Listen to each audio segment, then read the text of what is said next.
This is the Black Shark Bluetooth earphone 2. Not sure what happened to the first one, but this is with the model BE16.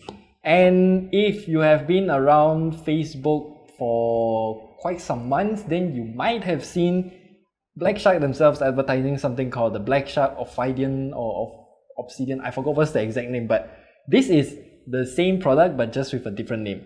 So let's take a look at this and see how low latency can it go, because it is once again advertised as low latency wireless earphone.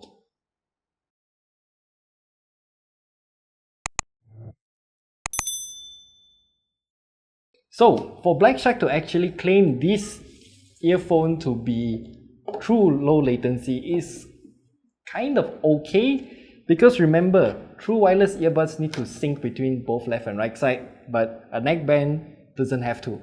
So a quick unboxing here reveals that the packaging is okay, and there's also another accessories box.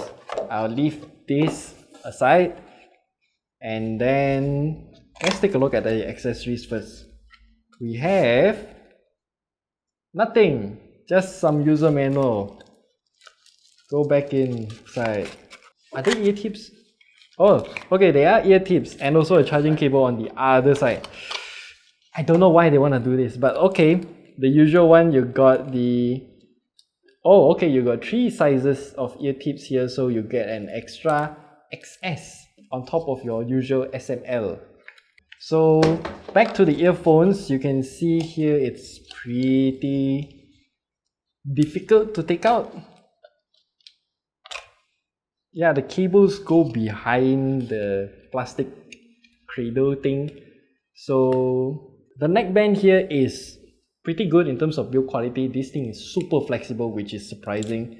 And I think this thing is also made out of metal for this part. Yeah, it sounds like metal, but this part is definitely plastic. I don't know what's the whole design theme going on there. So we can see that this little part here has a few buttons. You got the volumes up and down, and also a center button, which is very reminiscent of those wired earphones if you still have them. And there's also another charging port at the back of this right side of the neckband, covered by a flap, also using USB Type-C, which is real nice. And let's just give it a try. Oh, as for what I know about this thing, it does have RGB lighting. I think it's RGB lighting. So you can see here, you can put both ear tips together, earbuds. Yeah, both earbuds together, and then it will snap and turn off.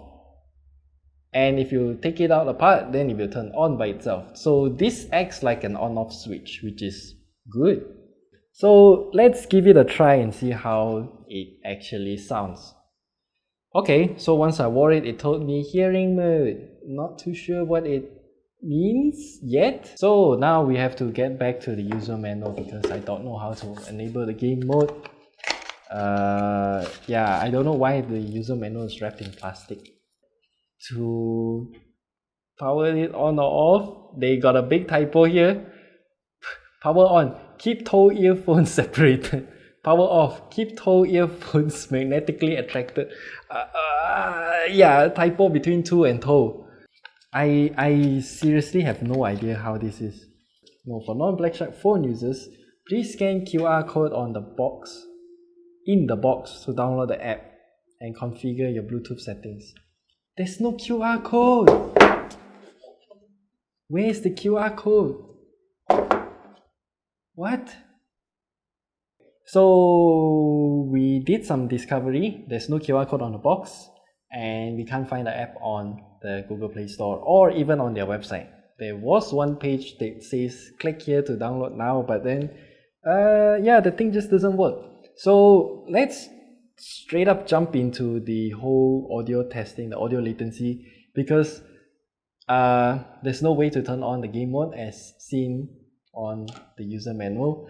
So yeah, the latency is not the best, still not immediately good, but it's better than most of the wireless audio peripherals out there. As you can hear here, So as you can see here, the audio delay test using the audio tester app, which is a very simple one. It's about 100 milliseconds, which is okay, not the best, but could have been better. It really could have been better if they're using aptX LL, but then aptX LL isn't really widely supported from phones, so maybe if the next generation of this Blackstrap neckband, if they're using aptX adaptive like what we've tested before, that would be amazing. But let's just jump into some quick music tests here. Yeah, if you're buying this for music, I suggest you not to. It just doesn't sound good. For some reason, the bass is non-existent. The trebles are there, but it's also muffled. Not sure what's happening. Maybe they did lower the bitrate just to achieve lower latency in tandem with just being a neckband by itself. Yeah, if you're buying this for music, please don't. And for the price of $99.9 US, there are much better options out there. So yeah. I hope you like this video. We'll see you next time. But this feature is cool though. If you snap it both together, then it will turn off by itself.